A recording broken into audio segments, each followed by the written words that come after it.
Statistics का ये मुश्किल टॉपिक है। ये मोमेंट है। मोमेंट होता है फोर्स इनटू टाइम, ये फिजिक्स में होता है।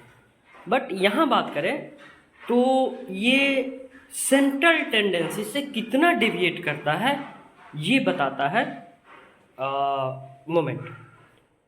मतलब सेंट्रल टेंडेंसीज के अंदर पढ़ना है और उससे कितना डिविएट हो रहा है ये बताएगा।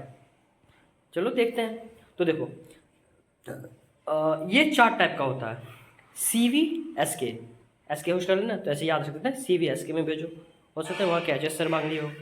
तो सी वी, तो C central tendency, V variance, S skewness और के कुटोसिस। कुटोसिस हम पहले ही बता चुके हैं, स्क्यूनेस अभी पढ़ेंगे, वेरिएंस दूसरे वीडियो में। और सेंट्रल टेंडेंसी होता है मीन मीडियन मोड, तो उसको हम सेंट्रल टेंडेंसी कहते हैं। सिंपल है। तो देखो जो स्क्यूनेस होता है वो दो टाइप का होता है, एक सिमेट्रिकल होता है और एक एसिमेट्रिकल होता है। तो जो एसिमेट्रिकल होता है वो दो टाइप का होता है, पॉजिटिव स्क्यूनेस, निगेटिव स्क्यूनेस।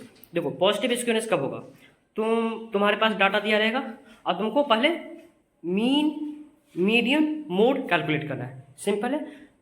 तो अब जब तुम कैलकुलेट कर लोगे तो देखना कि अगर मीन का वैल्यू सबसे ज़्यादा आ रहा है, उसके बाद मीडियन का वैल्यू आ रहा है, उसके बाद तुम्हारा मोड का वैल्यू आ रहा है, तो वो पॉजिटिव स्क्यूनेस हो जाएगा। नेगेटिव स्क्यूनेस कब होगा, सिंपल इसका उल्टा, मतलब मोड का वैल्यू सबसे ज़्यादा आ जाएगा, फिर मीडियन का आएगा और सबसे कम मीन का वैल्यू आएगा, उसको कहते हैं नेगेटिव स्क्यूनेस। सिंपल है।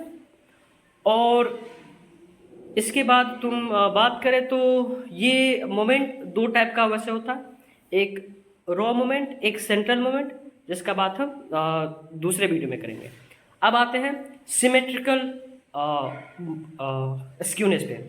तो सिमेट्रिकल स्क्यूनेस क्या होता है, जहाँ पे मीन मीडियन और मोड तीनों का वैल्यू बराबर हो जाएगा, उसको कहते हैं सिमेट्रिकल स्क्यूनेस। ठीक है। और बाकी जो रॉ और सेंट्रल मोमेंट है वो दूसरे वीडियो में। ठीक है।